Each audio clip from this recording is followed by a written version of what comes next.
friends. Meanwhile, in diplomacy, right?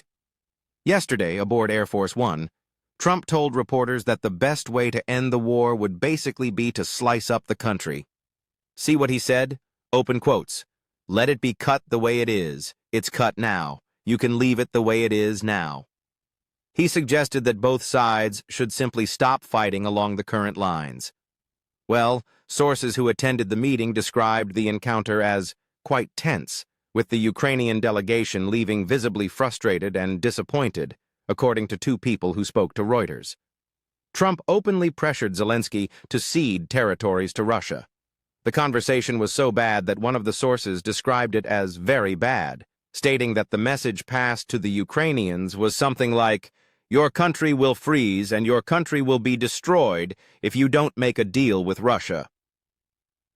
Another source denied that the word destroyed was used, but both confirmed that Trump resorted to swear words several times during the discussion. The clear impression from these sources is that Trump had been completely influenced by the long phone conversation he had with Putin on Thursday. Now, what was discussed in that conversation? According to the Washington Post, Putin allegedly proposed a territorial exchange.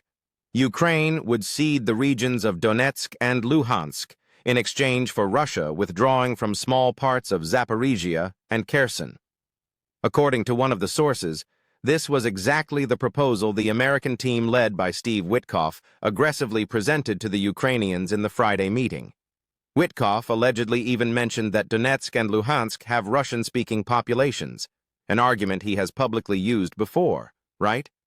One of the people informed about the meeting said that giving up what they still control in Donetsk and Luhansk would be an act of suicide, as it would leave the rest of the country much more vulnerable to future Russian offensives.